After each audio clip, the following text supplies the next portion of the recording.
উদ্ধার করেন আমাকে। ব্যাংকে কেন টাকা নিয়ে আসছেন? টাকা ব্যাংকে না নিয়ে আসলে আর কোথায় নিয়ে আসবো বলেন? তাই তো, ব্যাংকে টাকা না নিয়ে আসলে কোথায় নিয়ে আসবেন? বসেন। ব্যাংকে এত এত টাকা দেখি, তারপরও টাকা দেখলে না কেমন যেন লাগে। তো রোকসানা? রোকসানা জাফর, মিসেস রোকসানা জাফর। আচ্ছা, আপনার হাজবেন্ড কোথায়? আমার হাজবেন্ড আমার সাথেই আসছে। রাখেন। এই কোথায়? আসো। Hello, hello, good morning. Good morning. বসেন। Thank you. তো আমার ওয়াইফের সাথে আপনার কিভাবে, কতদিনের পরিচয়? বেশি দিনের না, ওই একটা বিউটি স্পটে দেখা হলো। কিন্তু আছে না কথায় যে অল্প দিনের পরিচয় মনে হয় বহুদিন ধরে চিনি, ব্যাপারটা সেরকম। আমার ওয়াইফ তো খুবই এক্সাইটেড, আপনি নাকি তার লাইফ পরিবর্তন করে দিবেন। না না না, সেরকম কিছু না, ওই টুকটাক দাম্পত্য পরামর্শ দিয়েছিলাম। দাম্পত্য পরামর্শ? আচ্ছা, তো কাগজপত্র কই জমির? হ্যাঁ, কাগজপত্র নাই। ওকে, কাট টু দ্য চেস। আপনি কাজটা করতে পারবেন?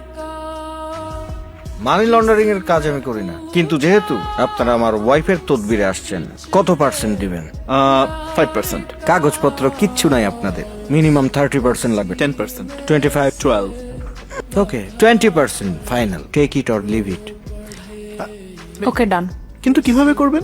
কৌতূহল খুব খারাপ জিনিস ভাই, খুবই ডেঞ্জারাস জিনিস। Curiosity kill the cat. But satisfaction ব্রট it back. এটা আছে নাকি? ফুল ইডিয়ামটা হচ্ছে curiosity kill the cat, but satisfaction ব্রট it back. আচ্ছা, কিভাবে করতে পারবেন সেটা জানতে পারলে আমরা আসলে একটু নিশ্চিন্ত থাকা যেত আর কি।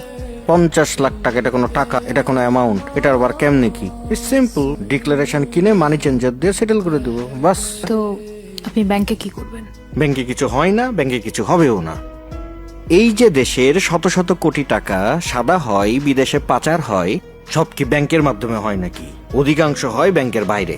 হুন্ডি হয়, বিদেশ থেকে ডলার আসে, এপার থেকে রিয়াল দিনার যায়,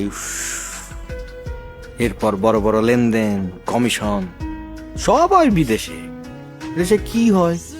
কাজকলা হয়। তারপরও যে কিছু হয় না তা কিন্তু না। ব্যাংকে মানি লন্ডারিংটা হয় মূলত ট্রেড বেসড। ব্যাংকে আসলে যেটা হয় সেটা হলো লুটপাট। কিভাবে হয়, কিভাবে হয় সেটা বলবো না। এটা আমার সাম্রাজ্য, এই ব্রাঞ্চের কোথায় কি হয় না হয় সেটা একমাত্র আমি জানি। আমার সাম্রাজ্যে কি হয় না হয় সেটা তো আমি আপনাদের বলবো